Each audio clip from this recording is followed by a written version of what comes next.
नमस्कार दोस्तों ये सवाल देखिए। सवाल क्या कहता है कि अर्थशास्त्र एक ऐसी बुक है जो संस्कृत में लिखी गई है।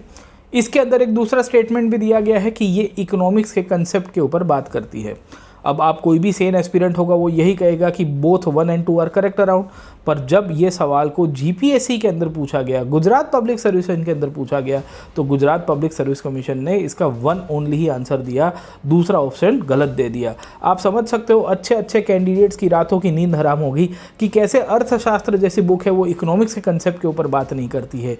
एक कैंडिडेट का 1 मार्क्स के अंदर प्रीलिम्स छूट जाता है। वो कैंडिडेट ने कोर्ट में अर्जी कर दी, कहा कि ये तो इंस्टीट्यूशनल एपैथी है, जीपीएससी की लापरवाही है, जीपीएससी हमको सुन नहीं रहा है। जीपीएससी को जब कोर्ट के अंदर पूछा गया, गुजरात हाई कोर्ट के अंदर, तो जीपीएससी ने कहा कि देखो बाबा, ये तो पेपर सेटर के द्वारा सेट किया गया है, उसने डाउनलोड किया है इंटरनेट के ऊपर, ऑथेंटिकेटेड वर्जन है 1915 का आर समाजशास्त्री के द्वारा, हमने नहीं किया है। कोर्ट ने कहा इसका ऑथेंटिकेटेड सोर्स लेके आओ। जीपीएससी ने कहा हमारे पास इसकी फिजिकल कॉपी भी नहीं है। आप समझिए कि इनकी पॉलिसी ऐसी रही है कि ये सोर्स को ऑथेंटिकेट भी नहीं कर पाते हैं। एक्सपर्ट ने सेट कर दिया तो एक्सपर्ट तो सब कुछ होंगे। कोर्ट ने बार बार पूछा कि भाई हमको इसका आंसर बताओ। यहाँ पे जस्टिस देसाई जो गुजरात हाई कोर्ट के हैं, उन्होंने उनको लताड़ा, कहा कि ये एफिडेविट कुछ नहीं है, ये कंटेम्प्ट की तरफ लेके जा रहे हैं, ये तो बिल्कुल गलत जा रहा है। और कोर्ट ने तो वहाँ तक कह दिया कि जीपीएससी के चेयरमैन का ईगो जो है माउंट एवरेस्ट से भी बहुत बड़ा है। क्यों?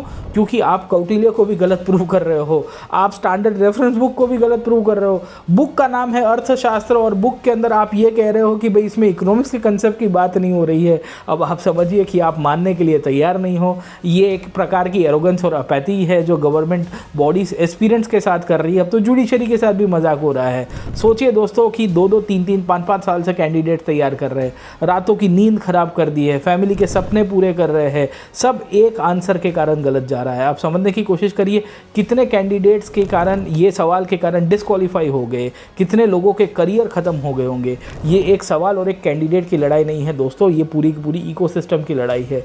इसके सामने सवाल करना पड़ेगा, क्योंकि एक साइड के ऊपर आयोग ये कह रहा है कि हम ट्रांसपेरेंसी की बात करते हैं, हम एथिक्स की बात करते हैं, सिलेबस के अंदर डालते हैं, पर वहाँ पे ही जब अपनी ही आंसर की के अंदर जब आंसर देने की बात आई तो नहीं दे पाए। बाय द वे, हिस्ट्री पढ़ना चाहते हो तो ज्वाइन करिए मेरे साथ अनअकैडमी पे।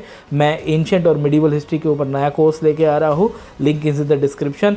और आप यूसीएससी के लिए अपीयर कर सकते हो, जो 11 अप्रैल को कंडक्ट करा रहे हैं। स्कॉलरशिप टेस्ट है, यहाँ पे आपको 40 करोड़ वर्थ रुपीज तक की स्कॉलरशिप अवेलेबल है अनअकैडमी के द्वारा, और 8 लाख रुपीज के आपको प्राइजेस भी मिलेंगे। फ्री रजिस्ट्रेशन के लिए इस QR कोड को स्कैन कीजिए या जाइए unacademy.com/scholarship/UCSC वेबसाइट पर। Link is in the description.